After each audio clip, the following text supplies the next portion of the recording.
Start.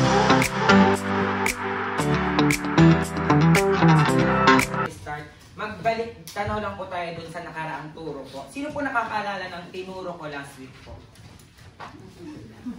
Opo. Maalala nyo po, dun ko po pinatry sa inyo yung V and P.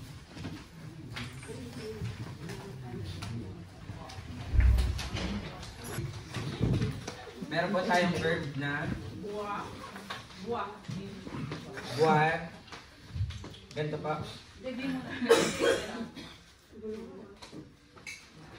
And ito po. Okay po. Thank you po. Po last week po. Okay po. Ano nga po ibig sabihin ng buwan? Po? Okay po. To drink. Ano nga po ibig sabihin ng buwan? Yung victory naman po? To see. Ngayon po, dahil naalala nyo na po, magtatawag po ako. Ngayon po, si Mr. Joel po. Okay lang pa? Mamaya na pa sige. Times 2 yung tanong sa inyo mamaya. Si Miss Mylene po. Okay lang po kayo, tumingin po tayo. Paano po natin sasabihin na I'm drinking po? Balik tanong lang po tayo, saglit lang po ito, tapos tatawid na tayo sa kabilang verb po. Papa. Juba. Sino po nakakalam ng verb na vulwa? Siya po ay verb na to one. To one po. Lahat naman po tayo naintindihan yung word na one po, di ba, sa English? Okay po. May lesson po tayo. Meron po tayong bulwar, ang meaning po ay to one. Ngayon po, basic na po sa atin yung meaning ng one po, no? Okay po. Iko-conjugate po natin yung bulwar po muna sa first person. Meron po tayong jubu. Meron din po tayong chubu. Meron po tayong il. Ongvu. Ngayon po, bigyan ko po ulit kayo ng clue po. Tingnan nyo po pag kinonjugate. Meron po siyang pattern ulit XXT po. Yung kasunod po nan ulit, ganyan lang po ulit. ONS, EZ, tsaka ONT. Okay po? Ngayon po, ano po ibig sabihin ng jubu? Kung ang verb bulwar po ay to one, so ang meaning po ng jubu ay I one. Ang chubu naman po, anong meaning? Okay po. Ang ilbu? He won.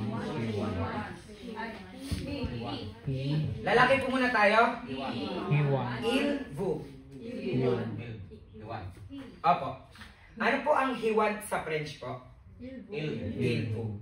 Okay po. Ano naman po ang she want sa French? Elbu.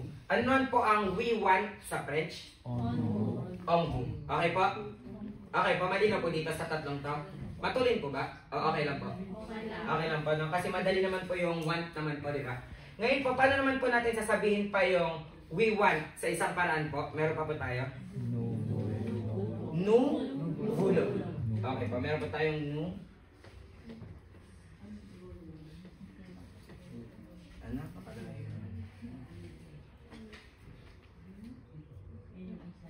Ito po, meron po tayong nu vulo. Okay po, pabanggit po. Nu vulo. Ano po ibig sabihin? We won. Okay po. Next po, meron po tayo sa you want, yung marami po yung tinutukoy. Ano po ang conjugation niya? Vu. Opo. Vu vule. Madalas po natin ito nadidinig, di ba po? Vu vule. Ngayon po, meron po tayo sa last. Il, el, vul. Okay po. Wala po ulit yung ENT.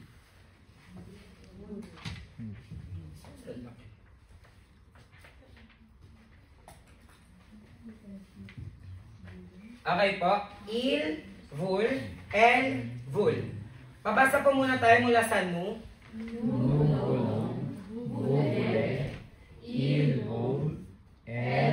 Okay po. Translate lang po ulit natin pa. Jubu, I want. Chubu, you want. Ilbu, he want.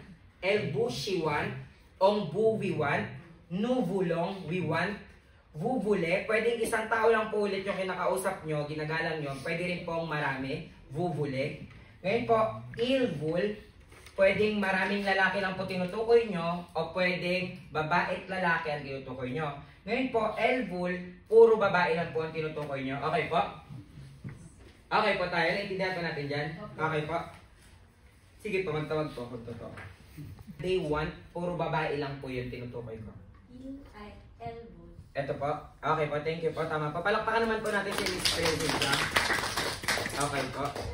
Si Kuya po. Kuya, tayo po tayo. Paano po natin sasabihin kung kausap po natin si Monsieur Moises po na you want? Bubule. Okay po, vuvule. Thank you po. Palakpakan po natin si Kuya. Next po si Mr. Joselito Hermulo po. Okay po. Paano po natin sasabihin na I want? You will. Okay po, thank you po. Palakpakan din po natin. So, madali lang po. Ano po. Explain ko lang po ulit. Meron po tayong conjugaison ng verb na vulvar. Iduduktong lang po ulit natin sa mga words na to. Depende po sa sasabihin ko. Sample po, ang gusto ko po sabihin nyo ay you want chocolate. You want a chocolate. Sabihin nyo po, chubu ang chocolate. Okay po, you want a chocolate. Okay po? Ngayon patawag po ako si Miss Janet po. Nasa na po ang pork barrel? Okay po si Janet Balila po. Paano po natin sasabihin na we want a cake? We want a cake. Opo. Ilbu. We po. We tayo, we. Ay, sorry. No, wala. Onbu. Cake. Opo. Onbu angatu. Okay po, tama po. Pabigas po ng isang buo po ulit. Onbu angatu. Ang buang gato. Onbu angatu. Okay po. Tabi po. Paano po natin sasabihin na you want a coffee? You want a coffee? Shubu ang kape. Shubu. Okay po, tama po. Thank you po. Next naman po si Miss Raylene po, Villanueva. Paano po natin sasabihin na I want money? Opo.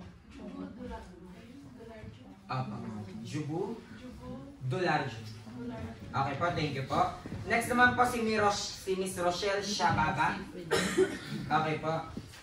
Paano po natin sasabihin na he want a pizza?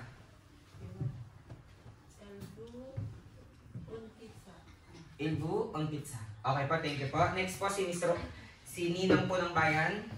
Paano po natin sasabihin na they want wine? Puro babae lang po yung tinutukoy ko. They want wine. Elbul duva. Duva. Okay po, pabagin ko ulit. Elbul duva. Okay po, thank you po. Last na po si... Okay po. Pa-conjugate po yung tatlo, yung sa singulier po. Dubu. Tubu. Bu. Okay po, thank you po. Next po kay Kuya naman po. Doon din po tayo harap po. Yung last. Ito po tatlo po. Dubu. Po. Dubu. Elbu. Sa plurial na po tayo, bubulong. Nubulong. Apo. Bu. Nubulong. Sorry. Okay lang po, harap na lang po tayo. Pabasa na lang po. Nubulong. Bubule. Bul. El. Elbol. Okay pa. Thank you po. Next po si... Kalikod po doon. Pa-conjugate po lahat po. Okay lang ba? Apo. Okay lang po. Okay po. Jibo, Apo. Jibo, Elbo, Harap na po tayo. Kamagawin po tayo. Okay lang po. Harap na po tayo. Jibo, Apo. Jibo, Elbo, Apo. Elbo, Apo. Pa-emphasize lang po yung diferensya ng il and el po. Ilbo, Apo. Elbo, Okay po. Nubo, Nobolong, Apo. and Bubuli, Okay po. Ilbo, Ilvul. Elbo, Elbol, Apo. Elbo. Okay po, thank you po. Ngayon po, dahil hindi po nasa yung day 1, dalawa po. Apo. Yung dalawa po yun, di ba po pwedeng karaan? Day 1 po, di ba, may dalawa po tayong paraan. Pwedeng puro babae, pwedeng haluan, pwedeng... O, yung ano po muna, puro babae po. Po? Okay po. Ilbul, elbul. Okay po, dahil po dyan, pasagot na po buo. Thank you po. Simula po sa unahan. Ilbu, ilbu,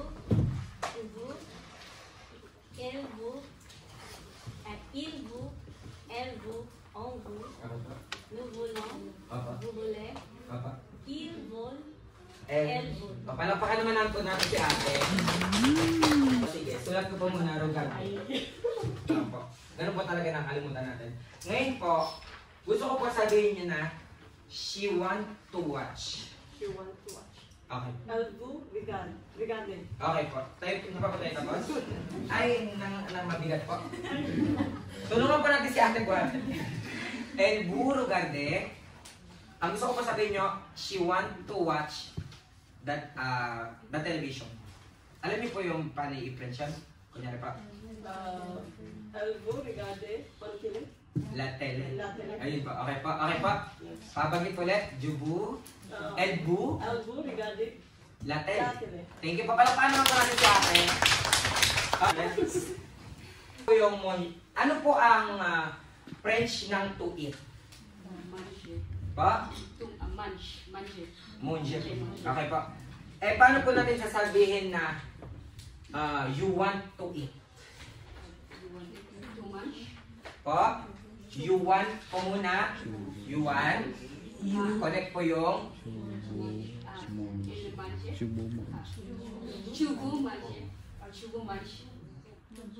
conjugate po tayo na ang kasunod na po ay infinitive term. Okay po, paano po ulit?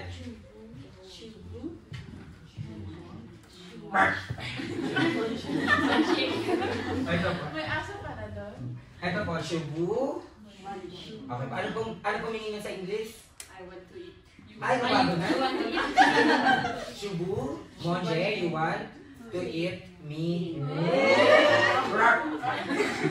Okay po, thank you po kaya ito pala natin si ate. Next naman, nainom po kayo. O siya tayo mamaya doon. Okay po. Paano naman, okay. Review po tayo kaya naturo ko po sa inyo last time lang yung buwar. Yung buwar po ay to drink po. Paano naman po natin sasabihin na I want to drink? Jubu. What? Okay po, jubu, buwar. Eh paano naman po natin sasabihin na she want to drink? Elbu. What? Okay po. Sabihin naman po natin isang buo na kunyari po si Monsieur, you want to drink alcohol. At paano niyo po sabihin yun? O kaya water na lang po. Sa water, idudugtong niyo lang po ito. Okay po. Bubule delu. Hindi pa. Bubule. Bubule. Buwan. War. Dulu. Okay po. Kapagit po ulit. Bubule. War. Dulo. Okay po. Thank you po tayo kay Kuya. Okay tayo.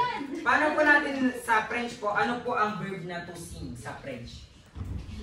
Naturo po ba yun sa inyo? Hindi. Sino nakakalam po? Kayo po? Kayo po? Ano po? Okay po. Shonte po. Tama po. Sorry po, hindi nyo po pala. Hindi pa pala naturo. Ito po. At ano? She want to sing up po. She, I, L, Shonte. Okay po, pabanggit ulit. Okay po, ngayon naman po, may ipe-French ako, paki-English po. Okay, Tagalog po. Okay po. Paano po sa Tagalog yung jubu, shonte?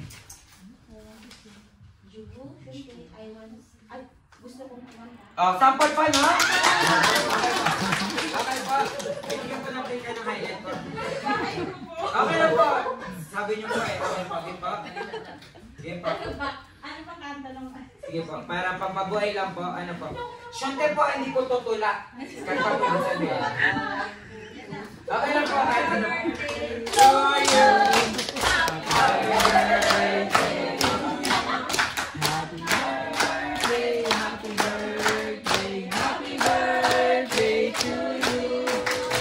Trivia lang po, birthday ulit tayo.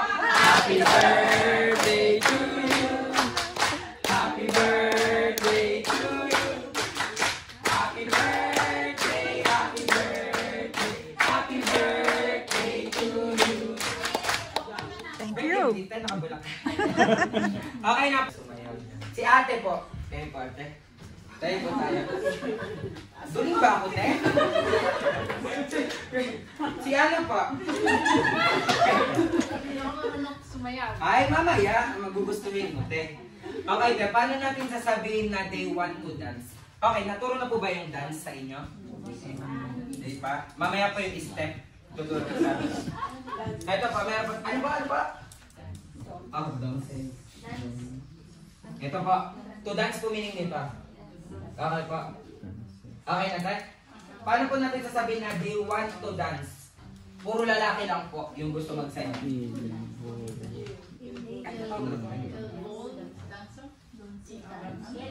Pa? Ilbul? Donse.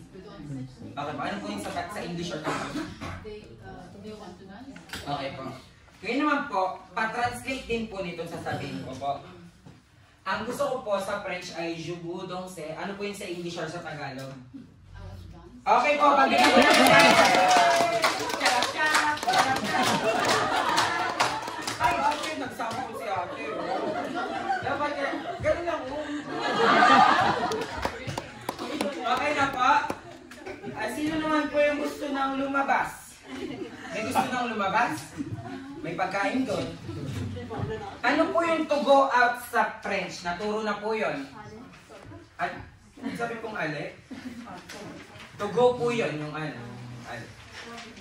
Tama po si ate. Palakpakan po natin si ate.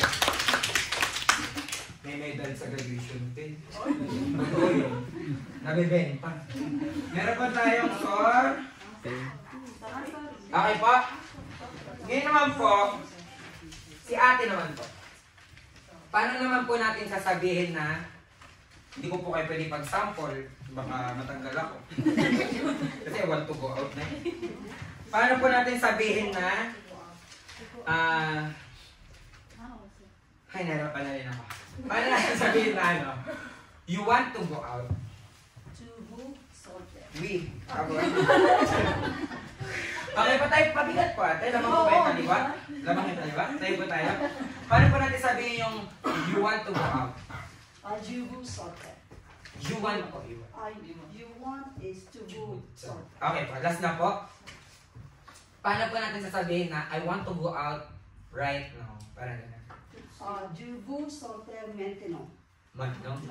Opo, pwede rin po yung to sweet. To sweet. Pwede rin po yun. Ang ibig sabihin po nun ay I want to go out right now. Okay po? Thank you po. Paano naman po natin si ate? Sino pa po gustong sumayaw? Wala na? Sige, may pagsusulatin po tayo. Sino pong hindi pa na... Joke lang. Naturo na din po to. Ano po ang verb ng to write? To write po. Naturo din po to.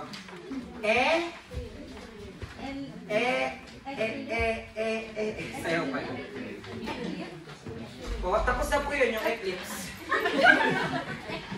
Ekril. Okay po. Meron po tayong verb. Ekril. Ano nga pong ekril? To write. Okay po. Pasulat po. To write. Okay po. To write. Sir, may accent yung sa una? May kulang po? Opo. Okay na po yan sa tingin nyo? Sa tingin nyo po, okay na po? Okay po. Ngayon po, paano po natin sasabihin na we want to write? We want to write. Turn. We po. Nous écrire. Nous voulons écrire. Okay po. Nous voulons écrire. Ano po yung isa pwede pa po natin sabihin? On vous écrire. Okay po. Parang naman po natin si ate. Kaya pala po siya, nag-review po siya. Okay po. Si ate naman po, ano po ang kapartner ng to write? To read. Okay po. Ano po ang read sa French? To read. Lire. Pa-spell po. L-I-R-E. Okay po. Ngayon naman po, paano po natin sasabihin na you want to read kay Monsieur? Kunyari si Monsieur. Monsieur. Vous voulez lire. Bubuleri. Okay po. Ngayon naman po, may French ako, pa-translate po sa Tagalog and sa English po. Ay, mali. Sa kanya pala natin. Okay po. Paano? Okay po. Paano po natin sasabihin sa English o kaya sa Tagalog yung jubu lir? I want to read. Okay po. Pabasa. Lahat po to. Thank you po. Je vous. Okay po. Je vous. Okay po. Il vous. Elle vous. On vous. Nous voulons. Ako po. Vous voulez. Okay po. Il vole. Ako. Elle vole. Nagtatanong po ba kayo? Nalilito lang. Okay po, tama po. Palakpakan po natin si ate. Madali na po. May pila na po lahat. Yung topic natin.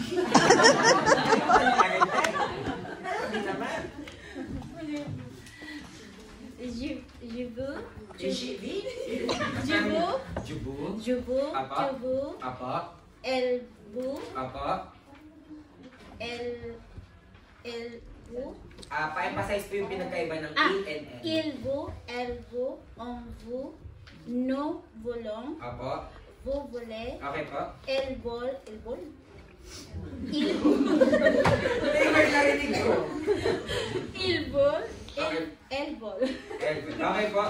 Ngayon po, di ba po ang vulvar sa Tagalog po ay, di ba po ang want ay, ano po ang want?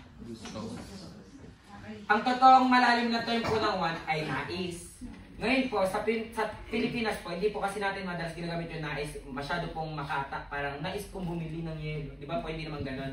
Kaya po, ang tinaterm natin gusto. Baka pumalito kayo kasi po minsan, gem po yung ano, yung, di ba po yung gusto ko po. Gem po yun, haba, ano ko lang po, nais po yung pinaka-meaning ng I want. Pero, basta, huwag na kayo malito guys. Malalaman yan, pag siniksik natin ngayon, maghalo-halo lang sa utak natin. Okay, papunta na tayo sa falwar po. Meaning niya po ay mas, mabigat na meaning po nung dapat. Ano yung dapat sa Tagalog po? Ngayon po, sabi po sa libro ni Sir, ang pangdiwang ito ay ginagamit na impersonal. Ibig sabihin, pangkalahatan, ukol sa lahat, walang pinipili, hindi personal. Sino po nakaintindi nun? Tagalog na lang po yun. Ano po? Ibig pong sabihin nun, broad po siya, in general, pag sinabi yung il faut. Kunyari po, katulad nung ano po, may sinabi po dito, il faut manger pour vivre. Sabi po doon, dapat kumain upang mabuhay. Wala pong sinabing, dapat akong, dapat kang, dapat tayong, dapat silang. Nagets niyo po? Broad po siya. Dapat kumain para mabuhay. Wala po siyang tinutukoy para sa lahat. Ngayon po, il po pinaka-ano na siya. Siya na po yan. Wala na pong conjugate. Il po na po talaga siya. Opo. Na po. Siya na po yan. Mas po, ibig sabihin, nagets niyo po? Wala na po siya yung kunyari po, wala na po siya mga pronominal masyado, yung gano'n. Siya na po yan, pang lahat na po to. Singulier and pluriel. Okay po? Nagets nyo po? Ngayon po, meron po si Sir ditong sample. Il me faut $, kailangan ko ng pera. Okay po? Il me faut $, kailangan ko ng pera. Next po, meron po tayong il faut qu'on apprenne français. Dapat tayong matuto ng Pranse. Il faut manger pour vivre. Kailangan or dapat kumain upang mabuhay. Il faut parler français. Dapat magsalita ng Pranse. Ngayon po, parang hindi po naging clear kung paano po gamitin yung il faut, no? Magbigay po ako ng sample. Kunyari po, puyat na puyat tayo. Di ba, puyat po tayo. Gusto natin sabihin na dapat akong matulog. Paano po natin sasabihin yun kung il faut lang po yung conjugaison? Ganito po siya gawin. Gagamitin nyo po yung il faut. Il faut. Tapos nalagyan nyo po ng ku. Il faut. Ku. Ngayon po gamitin nyo yung verb na tulog. Yung conjugaison na tulog. Il faut ku je dors. Il faut que je dorme. Okay po? Kailangan kong matulog. Dapat akong matulog.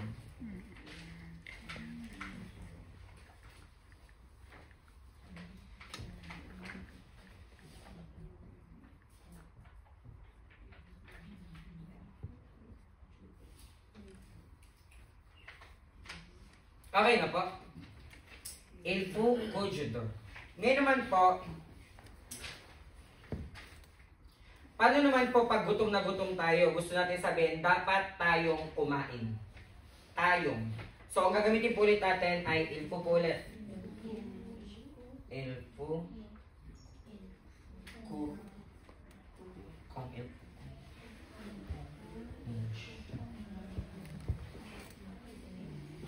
nakikita nyo po? Bakit po nawala to? Kasi po pinagduktong po natin, tinanggal po natin yung i, naglagay po tayo ng apostrophe. Okay po?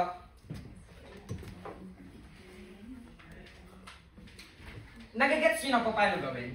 Yung pagduktong para sabihin, para magkaroon ng parang, kunyari po sinabi, il faut manger. Ang nangyari lang po nun ay, dapat kumain. Nagagets nyo po? Il faut manger, dapat kumain. Il faut qu'on mange, dapat, wait lang, para sample po tayo ulit. Il faut,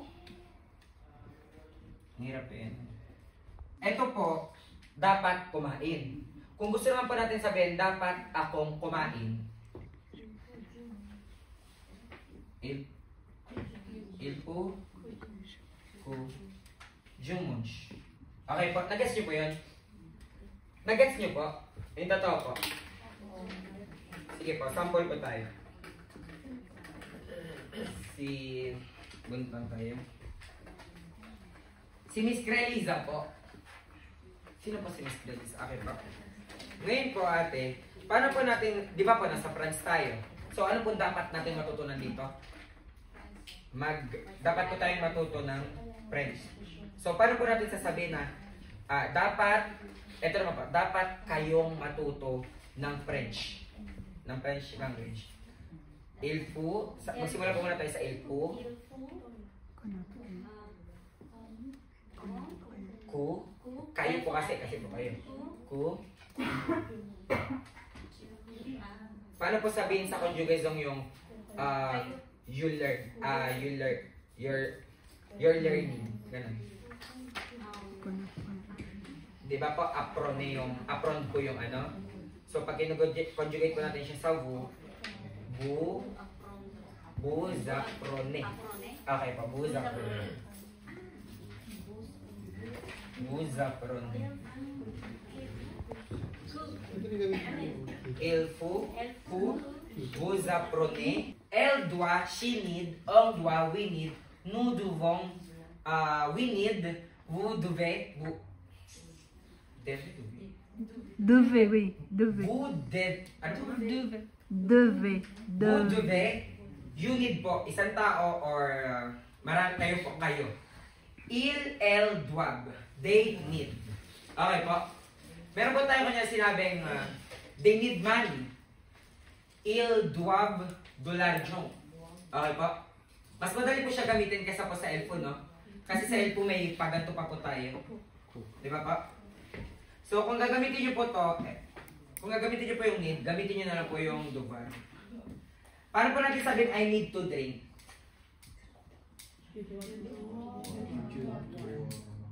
Je dois boire.